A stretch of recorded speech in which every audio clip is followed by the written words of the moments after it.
So I goal setting. That is what started my whole pathway to getting out of small town in the South. And I said that I'm going to go out into the real world. And the main thing was through education. My mom is stressed upon us to say, get a good education is going to take you many, many places. She didn't have that opportunity to have a education. She only had a sixth grade education back then, which was more than many African Americans had at that point in time.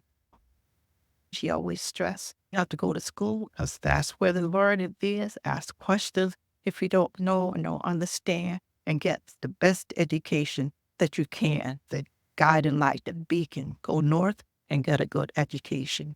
I started applying to colleges north and basically from looking at things on TV. I used to like to watch a program called College Bowl, and these college students would be talking about what university and such that they were representing. And that's how I started looking at colleges and university in North. And actually, my high school counselor, Mr. Bennett, recommended Purdue.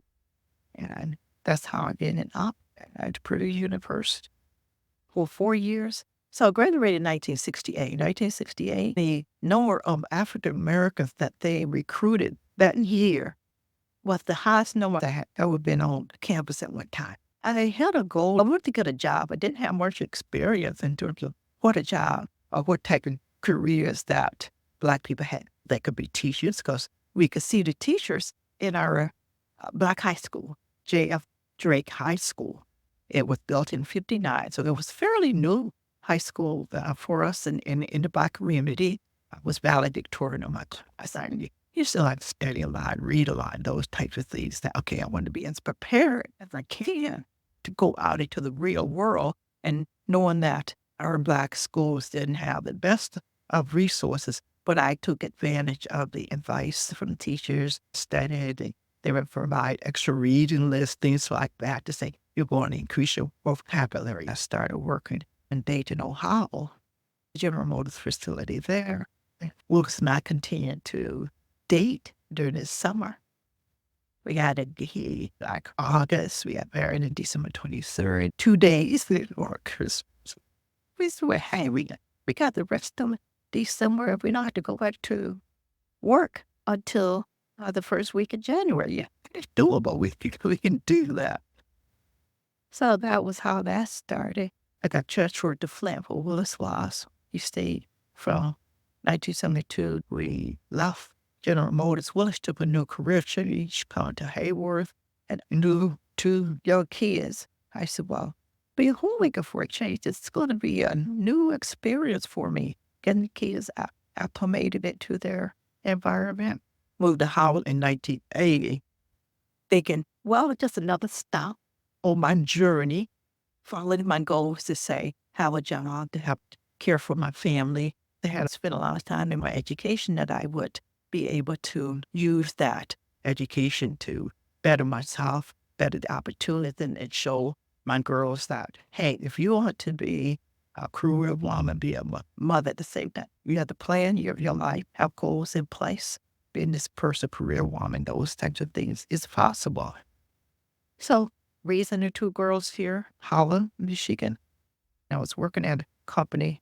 Her name Cooley was a manufacturing company. I started working there a little while. And then I worked at another company in Grand Rapids for a while. But then it was too much working and commuting and still having little kids at home. And that's when I said, well, hey, let me start building a business on the side using my skills with the accounting, the bookkeepers and what they tax that I knew I would be able to start a business.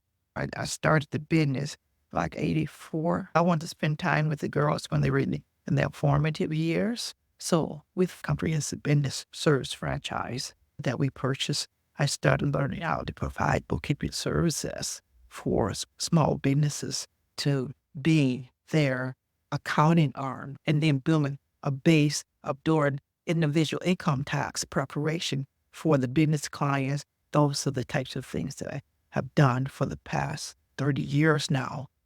And then I expanded that into investments, how to help prepare for after your career, which means starting before you get ready to retire.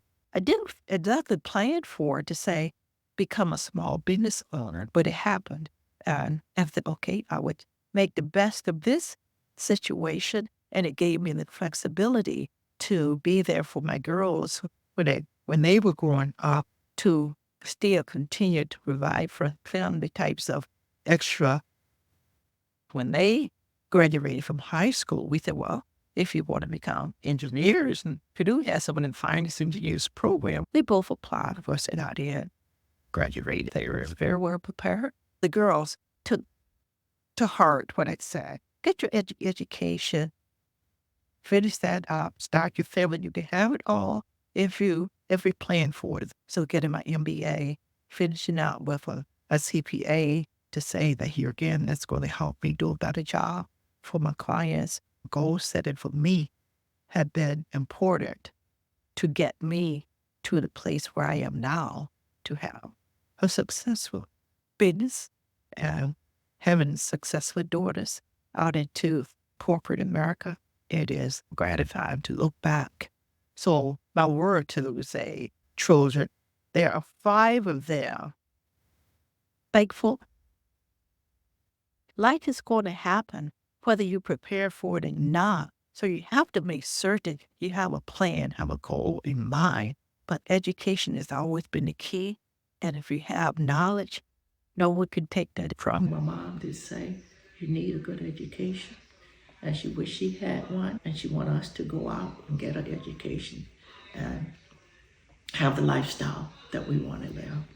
And I can thank my mom, and I hope these words of wisdom from grandkids that they will appreciate and be able to go and enjoy their life and make a terrific life for themselves, and know that your education will take you a very, very long way.